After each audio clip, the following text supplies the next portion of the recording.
Hola, ¿qué tal? Este es el equipo 1 y este es el video 3, que abarcará los temas de ecuaciones de transformación, factores de escala, vectores base y jacobiano. Para empezar, hay que definir 4 preguntas importantes respecto a estos temas, y es ¿qué es una ecuación de transformación? ¿Qué es un factor de escala? ¿Qué es un vector base? Y, por último, ¿qué es un jacobiano? Empecemos por definir qué es una ecuación de transformación, y es que estas son fórmulas matemáticas utilizadas para cambiar de un sistema coordenado a otro. Hay variedad de estos, pero los más comunes son los de coordenadas cartesianas, polares, cilíndricas y las esféricas. Las ecuaciones de transformación son esenciales para relacionar puntos o vectores en estos sistemas, y es que permiten expresar las mismas ubicaciones en diferentes términos. Por ejemplo, podemos tener un objeto descrito en coordenadas cartesianas y necesitar transformarlo en coordenadas polares.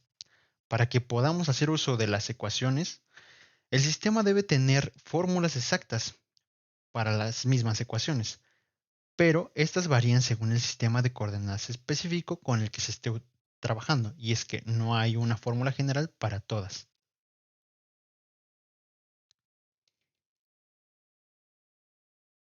Ejemplo de esto puede ser la transformación de coordenadas cartesianas de x, y a coordenadas polares r y θ. Las ecuaciones de transformación son r igual a raíz de x cuadrada más y cuadrada y θ igual a arco tangente de y sobre x. Estas fórmulas relacionan las coordenadas cartesianas, es decir, x y con las coordenadas polares, r, es decir, r y θ. Las ecuaciones de transformación deben de poder usarse de manera práctica en los problemas, ya que se utilizan ampliamente en problemas prácticos, ya sea en física, ingeniería, ciencias de la computación, gráficos por computadora y muchas otras disciplinas. Ejemplo más específico de esto está en mecánica. Las ecuaciones de transformación son esenciales para describir el movimiento de objetos en diferentes sistemas de referencia. Ejemplo de esto puede ser el efecto Doppler, y es que se refiere al cambio percibido en la frecuencia de una onda cuando la fuente de la onda o el observador se mueven en relación con la onda. Los factores de escala son importantes en este contexto porque permiten calcular cómo cambian las propiedades de onda, es decir, cómo su frecuencia cambia. Debido al movimiento relativo, en este interesante efecto se aprecian dos casos particulares. Uno es fuente en movimiento hacia el observador. Es decir, si una fuente de sonido se mueve hacia un observador, las ondas sonoras que emite se comprimen a medida que se acercan al observador. Esto termina resultando en un aumento de frecuencia percibida, es decir, un tono más alto. Los factores de escala en este caso están relacionados con la velocidad relativa entre la fuente y el observador y se utilizan para calcular el cambio en la frecuencia. El segundo caso es la fuente en movimiento alejándose del observador, es decir, lo contrario del primer caso. Si una fuente de sonido se aleja del observador, las ondas sonoras se estiran a medida que se alejan del observador. Es decir, que esto resulta en una disminución de frecuencia percibida, es decir, un tono más bajo. De nueva cuenta, los factores de escala están relacionados con la velocidad relativa, y se utiliza para calcular el cambio en la frecuencia. ¿Qué es un factor escala? Y es que estos son coeficientes que indican cómo cambian las dimensiones o las tasas en un sistema de coordenadas cuando se realiza una transformación para pasar a otro sistema coordenado. En esencia o básicamente, los factores de escala miden cuánto se estira o se comprimen las coordenadas en diferentes direcciones durante una transformación. Y es que los factores de escala pueden ser diferentes en diferentes direcciones. ¿Qué significa esto? Y es que durante una transformación, las dimensiones de un objeto pueden cambiar ya sea desigual o igual en función de la dirección en la que se mida. En algunos casos los factores de escala pueden ser constantes y uniformes en todas sus direcciones. Esto significa que todas sus dimensiones del objeto se estiran o comprimen por la misma cantidad. Tales casos utilizan escalas uniformes y los factores de escala son valores constantes idénticos en todas sus direcciones.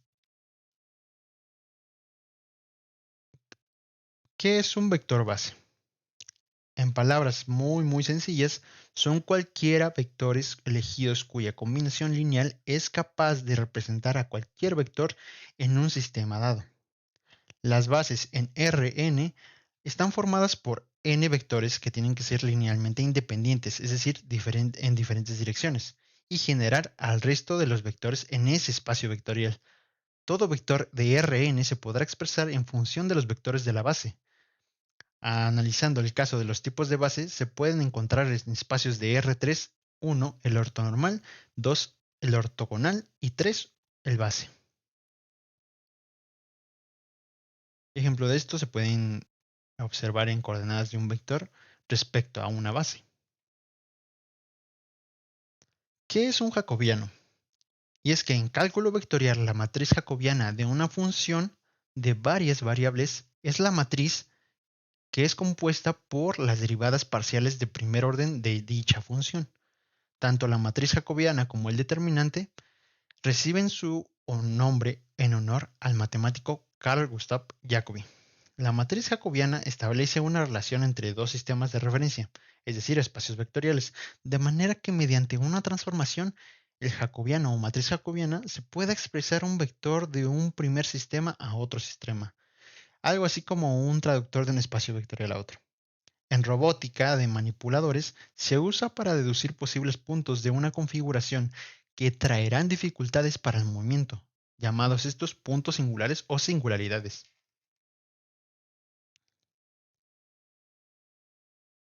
Dos ejemplos claros de esto podemos observarlos a continuación, y es que en el ejemplo 2 se supone una función de f de R3 a R4, cuyas funciones de componentes son las que se aprecian en la pantalla, y tiene una asociada como matriz jacobiana, como ya lo vimos anteriormente, las derivadas parciales de primer orden de estos factores. En el ejemplo 3 tenemos una transformación de coordenadas polares, donde se busca una transformación de coordenadas polares de Rθ a coordenadas cartesianas Rx y Y, ya que está dada por la función de f de R en un intervalo de 0 a 2π hacia R2, cuya función es R, θ es igual a R coseno de θ, R seno de θ, observando su jacobiano y su determinante jacobiano. Por último, tenemos las referencias y les agradezco por su atención. Este fue el equipo 1 con su video 3. ¡Hey! ¡No te vayas todavía! Aquí tenemos más videos que te pueden gustar.